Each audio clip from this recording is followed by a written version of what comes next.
Renato Gaúcho apresenta A Força do Amor.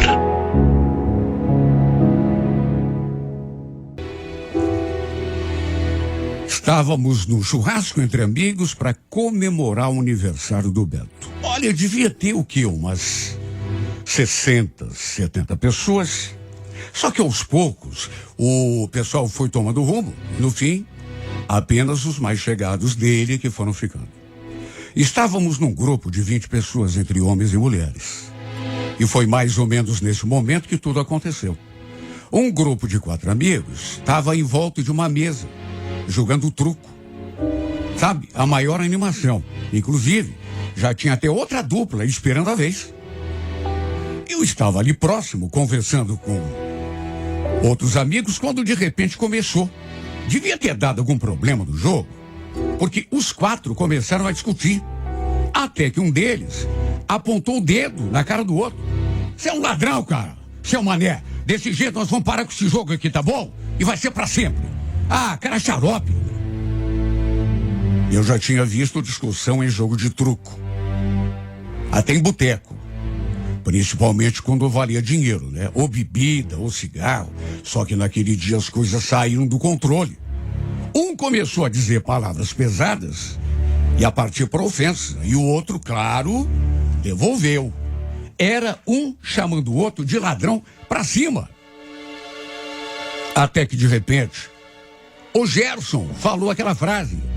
Olha, eu posso ser tudo isso aí que você tá falando, viu? Mas pelo menos não sou corno igual a você. Olha, teve aquele momento de silêncio. Um olhando para a cara do outro. Aquela surpresa, aquele constrangimento geral. Até que o ofendido reagiu. Você tá apelando, meu irmão. Aí você já tá ofendendo a minha mulher. O outro, em vez de ficar quieto ou se desculpar, aí mesmo que ele falou. Vai dizer que não? Todo mundo sabe que a tua mulher não é santa, rapaz. Que te trai com o dono da farmácia. Você não sabia? Se bem que é como dizem, né? O corno é sempre o último a saber. Olha, de repente, o que era só uma confusão virou uma briga. Evidente que o Flávio ficou indignado ao ouvir o Gerson falando aquelas coisas. Não só dele, mas da mulher dele também. O cara estava chamando o outro, sabe, de uma coisa que, pelo amor de Deus, mesmo a pessoa estando naquela situação, você não chama um homem assim, na frente de todo mundo, de um adjetivo desse, a menos que queira brigar e, quem sabe, até matar ou morrer. Quem que escutaria uma coisa dessas e ficaria quieto? E o pior, todos estavam bebendo desde a hora do almoço. Já eram quase 11 horas da noite, ou seja, não tinha ninguém de cara limpa. O que só serviu para deixar tudo ainda menos pior. E o pior mesmo é aquela coisa, né? A pessoa quando bebe, ela até pode ficar com a língua solta, mas nunca fala uma coisa que ela não pensa. Mesmo bêbada, a pessoa fala uma coisa que ela pode até não falar quando não tá bêbada, mas se falar quando bebe, é porque ela pensa exatamente aquilo. E no caso dele, do Gerson, não só pensava, como sabia. A Emanuele, esposa do Flávio, não, sintam a situação. Também estava ali no churrasco e, é claro, ouviu tudo que o Gerson falou. Eu não era assim muito amigo do Flávio e nem dela, mas conhecia os dois. E nunca soube nada a respeito dessa traição aí, da qual o Gerson falou. Se fosse mesmo verdade, para mim seria uma grande surpresa. Imagine, mulher do cara tendo um caso com o dono da farmácia, até onde eu sabia. Esse dono da farmácia também era casado, tinha filhos, inclusive. A mulher dele também trabalhava ali, os dois trabalhavam, e tinha mais uma atendente na farmácia. Quem não participou da confusão, quem ficou ali de lado acompanhando tudo, como foi o meu caso, ficou só olhando. De repente, eu olhei assim pro lado e vi a Emanuele quieta num canto, olhando a cena com aquele ar de preocupação. Por sorte, teve a turma que se meteu no meio, não deixou os caras pegar se agarrar no soco, e conseguiram evitar a briga física. E o Flávio, marido da Emanuele, saiu pisando duro. Normal. Ele tinha sido ofendido de um jeito que não se ofende um homem. A Emanuele, repito, ficou num canto, só olhando. O Flávio, na verdade, nem se aproximou dela. Assim que separaram os dois, ele foi embora rumo do portão. Ela, só aí, foi atrás. E eu imaginei que os dois tivessem ido embora. Apesar de não ter, assim, muita intimidade com eles, eu sabia que também moravam ali no bairro. Só não sabia onde. Enfim, depois do que houve, não teve mais clima para continuar a festa. Eu, por exemplo, fui lá me despedir do Beto e tratei de tomar meu rumo. Só que eu saí pelo portão, tinha deixado o carro estacionado ali na rua, me deparei com aquela cena. A Emanuele sentada no meio-fio da calçada, com a cabeça assim, entre os joelhos. Tive a impressão que ela estava chorando. Do Flávio não havia nenhum sinal. Pelo jeito, ele devia ter ido embora e deixado a mulher ali. No impulso, me aproximei e perguntei se estava tudo bem, onde que o Flávio tinha ido. Ela só levantou a cabeça e falou que ele tinha ido embora mesmo e a deixado ali sozinha. Sinceramente, fiquei até sem saber o que fazer, porque você fica com pena, sabe? Não queria nem saber se aquilo era verdade ou se não era, mas você vê a pessoa ali sozinha, chorando, sabe? Dá pena. Ela se levantou, perguntou se eu estava de carro, se podia lhe dar uma carona até a casa da mãe, porque para a casa dela ela não ia voltar. Juro. A última coisa que eu queria na vida era me meter naquela confusão, briga de marido e mulher. Imagine se eu desse carona e o marido ficasse sabendo. Sabe? Só que ao mesmo tempo, puxa vida, que mal que podia haver? Era uma pessoa humana precisando de um favor. Em resumo, concordei em levá-la até a casa da mãe. Ela me passou o endereço, ali coloquei no GPS. E durante o trajeto a gente foi conversando. Ela se queixando do Flávio, que ele tinha sido grosso com ela, injusto, não quis sequer ouvir o meu lado, foi logo acreditando nas mentiras do Gerson. Eu só ouvi. Não fiz nenhuma avaliação e nem pergunta, até porque não seria indiscreto. Aquele ponto de perguntar se ela tinha mesmo alguma coisa com o cara da farmácia. Até porque nem era problema meu, né? Enfim, a mãe dela também morava ali no bairro, só que numa região mais afastada. Estacionei, só que em vez de descer, ela continua ali se queixando da vida, falando do marido. Juro, eu não queria saber de nada. Tanto que nem tinha feito nenhuma pergunta. Tudo que eu queria era que ela descesse do carro para eu tomar meu rumo também. Meu medo era de que o Flávio viesse atrás dela, ali na casa da mãe, e a encontrasse, adivinha, dentro do meu carro. O cara já estava de cabeça quente.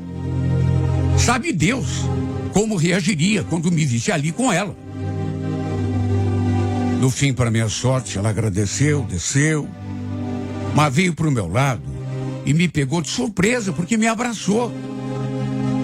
Depois falou, obrigada, viu, Rodrigo? Sempre foi muito bacana.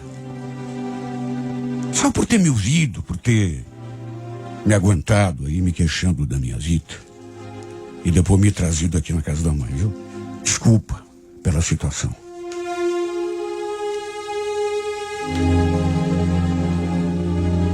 Falei que estava tudo bem e ela finalmente se foi. Nos dias que se passaram depois disso, tratei de esquecer o episódio, até porque não tinha nada a ver com o assunto. Só que mesmo não querendo, às vezes eu lembrava do acontecido. Repito, fico com pena da Emanuele.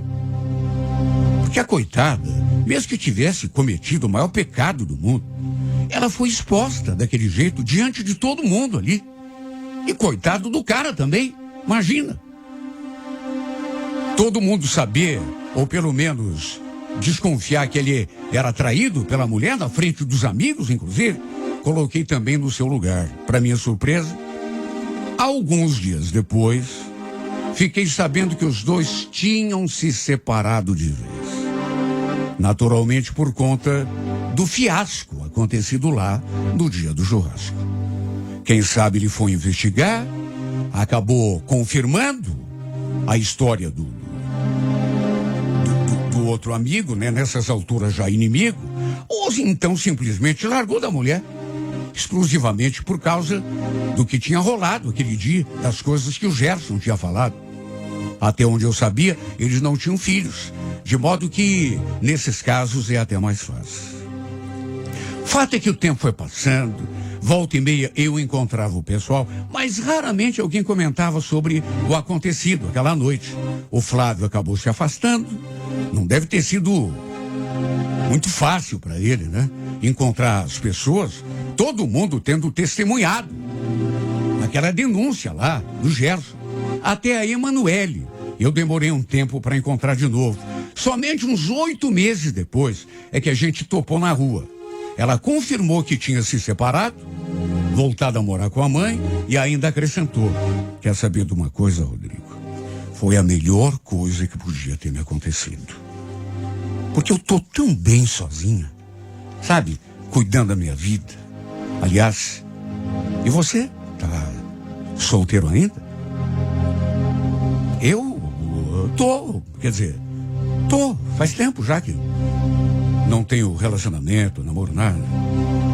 Puxa vida, que tal a gente combinar alguma coisa qualquer dia e conversar?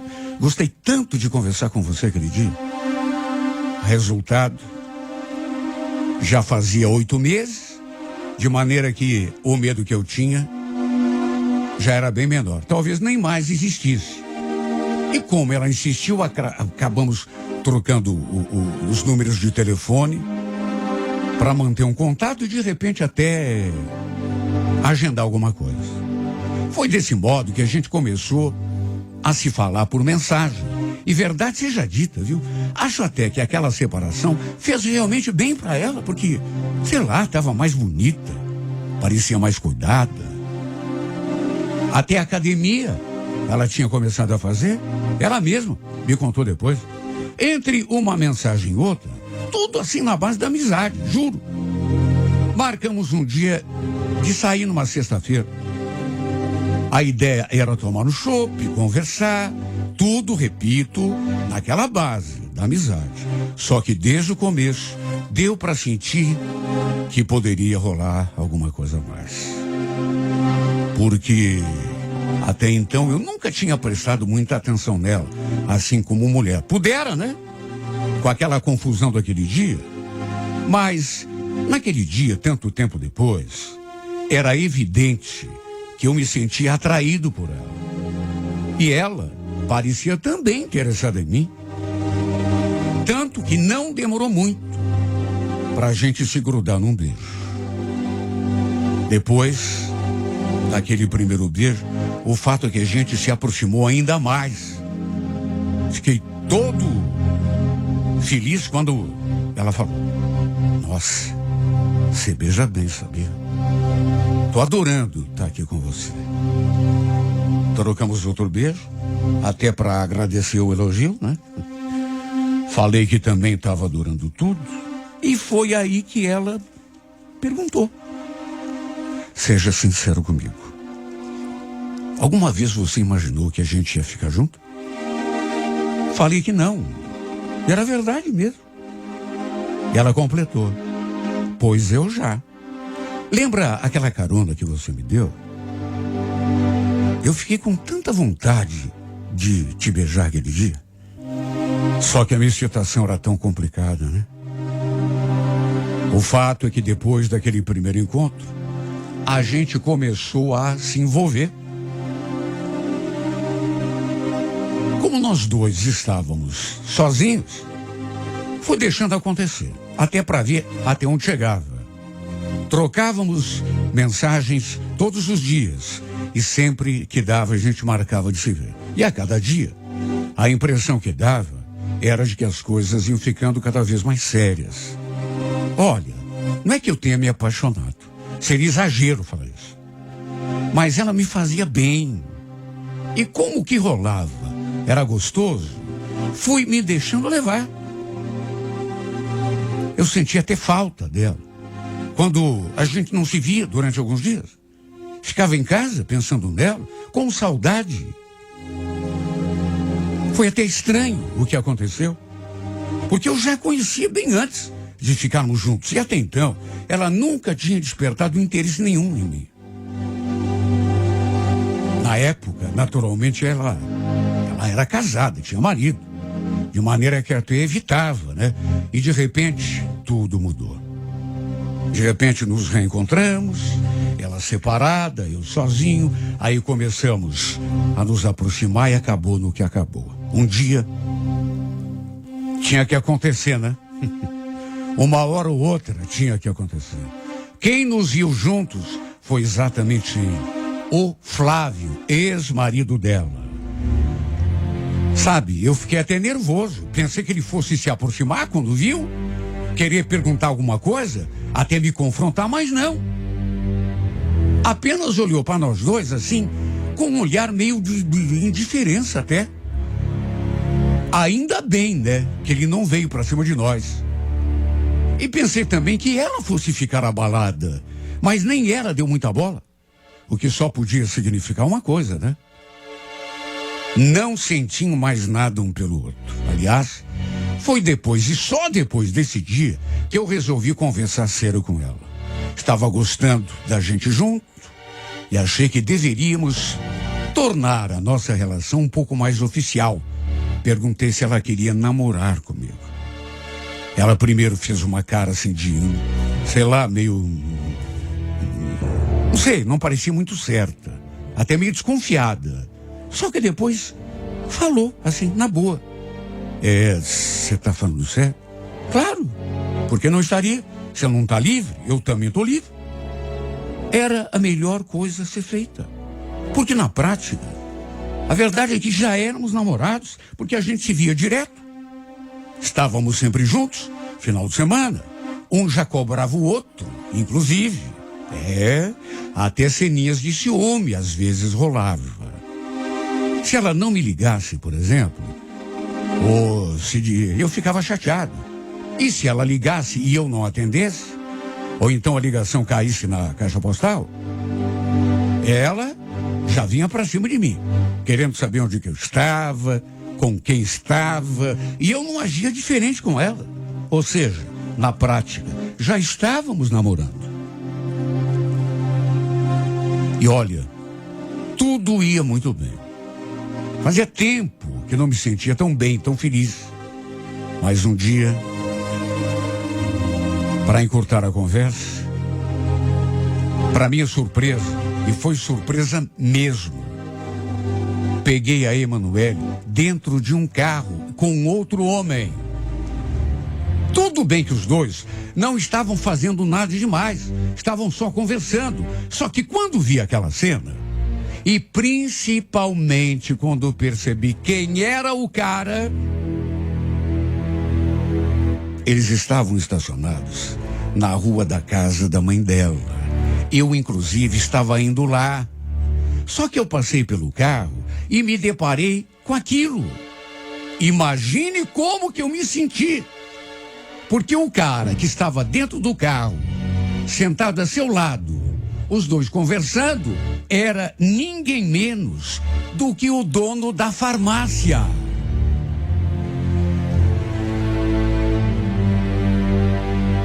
Sabe o cara com quem o Gerson tinha dito para todo mundo que a Emanuele tinha um caso? Mais de um ano antes, eu conheci o sujeito que eu comprava naquela farmácia também. Ficava perto de casa. Seu nome Kleber. Cara casado, pai de filhos. Não sei se 2 ou se 3. Bem mais velho do que ela. Olha, não sei quem ficou mais branco quando parei o carro e me aproximei. E já cheguei enfiando a minha cara na janela. Escuta, posso saber o que está acontecendo aqui, Manuel? Toda atrapalhada. Ela olhou para mim e dava para ver o nervosismo dela, tentando se explicar. Oi, Rodrigo, eu e o Kleber, a gente estava aqui conversando. Falou aquilo e foi já se despedindo dele, saindo do carro. Se eu disser que meu sangue não subiu, estaria mentindo. Fiquei com ciúme, claro, desconfiado, pensando num monte de coisa. E como não pensaria? Sendo que tinha sido por causa daquele cara que o ex-marido dela havia se separado. No que ela saiu do carro, ele já foi ligando o motor e arrancando. O cara, o dono da farmácia, em seguida, assim, sabe? Ela saiu e ele já foi se arrancando.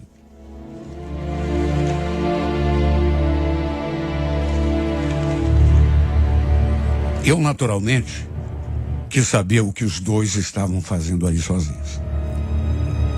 Ela voltou a dizer que estavam só conversando. E eu quis saber o assunto. Que assunto que eles tinham para conversar? E nessa hora, ela só engoliu em seco e ficou com aquela cara de paisagem, num impulso. Eu sempre fui muito impulsivo. Falei de um modo que talvez não devesse, porque eu nunca te perguntei isso, Emanuele. Mas era verdade aquilo que o Gerson falou aquele dia lá no churrasco? Você já teve ou tem alguma coisa com esse tal de Kleber? Claro que não. Quem você pensa que eu sou? Ela jurou que tinha descido do ônibus, estava indo para casa, quando ele parou o carro do seu lado, dizendo que precisava conversar com ela. Só isso. Os dois só conversando. Mas o assunto que era bom, nem ela me disse. Eu não consegui acreditar nas suas palavras. Ficou fazendo rodeio para dizer o que tanto que ele tinha para falar com ela. Nem eram tão chegados assim. Bom, pelo menos eu pensava que não, né? Olha, eu até fiz um esforço, mas por conta do que tinha acontecido no passado, eu sinceramente não pude acreditar. Não pude. Sabe por quê? Porque, olha, na época, o marido dela é que tinha a ver com aquele assunto. Não tinha nada a ver, mas... Sabe, um cara não vai entrar no meio de uma festa, mesmo que estivesse bêbado. Repito, a pessoa só fala do que ela pensa e do que ela sabe. Não vem com ondinha, que a bebida faz o cara mentir, inventar história, porque não é assim. A menos que o cara já seja um mentiroso. No caso, ele tinha dito para todo mundo ouvir. Falou com todas as letras que ela tinha um caso com um cara da farmácia, o tal do Kleber. E agora, eu a encontro dentro do carro dele. A troco de quê? Como que eu não ia ficar desconfiado? A verdade é que não conseguimos mais nos acertar. Até chegamos a conversar outras vezes, mas tudo terminava em discussão. Briga, acusação. É duro porque você gosta da pessoa. Mas depois de perder a confiança, não adianta insistir. Você não consegue. Eu não conseguia mais acreditar em nada do que ela falava. E também não tinha mais paciência. E ela também não queria mais ficar me dando explicação. Já começava a erguer a voz diante das minhas cobranças. No fim, isso minou aquilo que a gente sentia um pelo outro. E acabamos nos afastando um do outro. Nunca mais a gente conseguiu chegar num ponto em comum. Continuo gostando dela, mas sei que não adianta procurá-la. Sei que tudo em seguida termina em briga, bate-boca, acusação. Por isso prefiro continuar sozinho. É uma pena, porque sinto demais a sua falta. Me torturo por dentro, morro de saudade, mas prefiro ficar só, esperando que essa coisa passe, né? Que esse sentimento e essa saudade De repente, vou embora. Até porque nada dura para sempre na vida. Sabe, a gente às vezes gosta tanto de uma pessoa, mas no meu caso, eu sei que não adianta voltar. E nem se ela quisesse. Não adianta, porque eu sei que sempre vai acabar tudo em discussão, em briga, acusação, desconfiança. Vale a pena viver com uma pessoa e viver desse jeito? Como cão e gato? Um desconfiando do outro? O outro já perdendo a paciência diante de uma cobrança? É claro que não vale. Mesmo que eu continue a gostar dela, meu Deus. Porque isso não posso esconder nem de mim. Eu continuo gostando dessa mulher e muito. Eu continuo gostando dela.